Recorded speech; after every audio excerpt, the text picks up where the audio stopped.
Well, hi everybody. I hope you're having a great and a wonderful day. I have this T-shirt on today because I'm going to talk about something regarding this particular T-shirt. It's not what I normally wear into the office, but hey, it was working for me. What I want to talk to you about today is a movie that came out many years ago, and this movie is one of my all-time favorite movies for many different reasons. I can still sit down and watch this movie without a problem. When it was in the theaters, I saw it a lot of times in the theaters. Probably the only movie I ever did that with. But it just knocked my socks off. It was such an amazing movie, and I love it. And the movie is called Raiders of the Lost Ark. You can see the T-shirt. You know, Indiana Jones, right? Woo! Um, I love the movie for many different reasons. It's an adventure. You got this guy named Indiana Jones, and he is out trying to search for things. He's an archaeologist, but he's not this boring archaeologist. He's a good-looking guy. He always goes out and he finds artifacts and he finds things and he brings them back to museums where they can be studied, where they can be seen by the people. He's not really in archaeology to make a lot of cash, right? Some of his enemies in the show, that's exactly what they want. They want wealth, they want power, but not Indy. He's in it for the archaeology, really. Actually, I got this T-shirt at Disney a couple of years ago when we were watching part of the Indiana Jones Adventure show. It was really, really awesome. You should go when it opens up, I guess. I'm not sure if it's opened up now. But anyway, I digress. So, in the course of this movie, Indiana Jones is trying to discover the Ark of the Covenant. This is the Ark of the Covenant that you read about in our scriptures in the Old Testament, that is brought before armies that people are carrying before them, and it's containing the Ten Commandments. So it's a very holy and a very sacred relic. And through the years, the Ark gets lost, and I think even today we're not really sure where it's at or where it ended up at. There's speculation, but we'll talk about that another time. So what happens is Indy's going out to find this thing, and there's a whole series of things, but the bad guy is trying to find the Ark as well. Now, Indy can't let this thing fall into the hands of the bad guy, because what they say in the movie is any army who carries this before them would be invincible, right? Because the power of God is literally in this Ark of the Covenant. Okay. So, long story short, they get out there, things ensue, the Ark is found, the Ark is tested, stuff happens, right? I don't want to ruin the ending for you, even though you've probably already seen this movie multiple times as well. Go watch it, it's great. So what happens here is this. I got to really thinking about this, and when I first saw this, it really wasn't on my mind then, but now it is. And it's the idea that God is in this Ark of the Covenant, that God has been put in this box, right? And that when the box is opened, the power of God is released. And it makes for a good movie, and I really enjoy that. It's a lot of fun.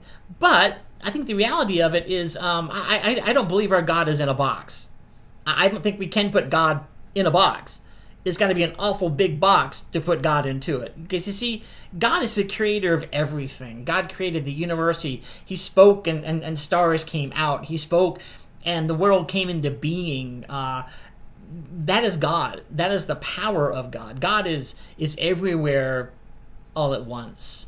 God cannot be contained to a box or a single location, I don't believe.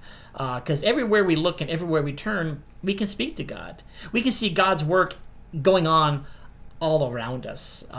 So this idea about putting God in a box and basically whoever has the box controls God, I got some really theological issues with that. A good movie, though. I keep saying that. But you can't keep God in a box, and you can't control God. That's not God. God is God. God is omniscient. God is all powerful, all knowing. All these fancy words we use, right? But most of all, I think God has created all this stuff for us, and God wants to be with us. This massive, amazing God wants to know you.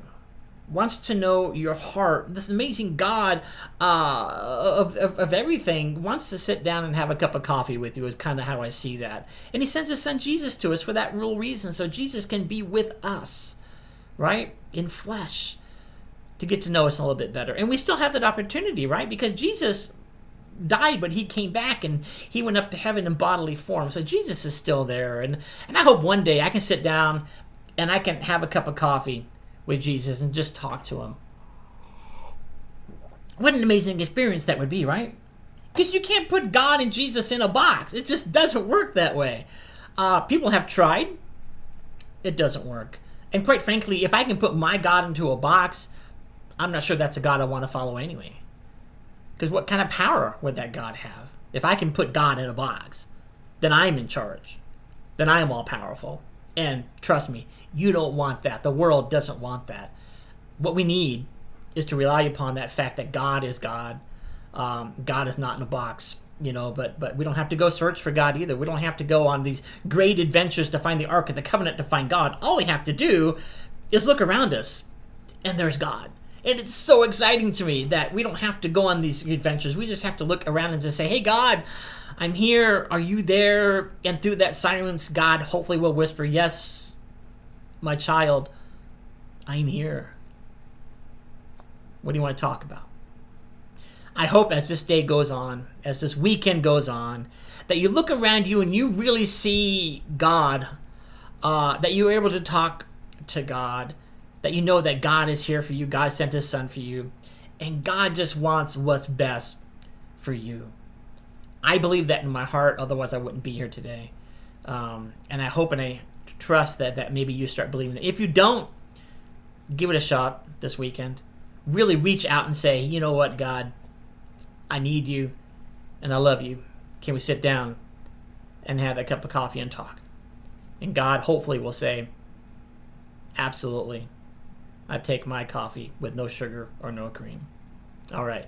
You guys take care of yourselves. Have a great and amazing weekend, and we will talk to you soon. Bye for now.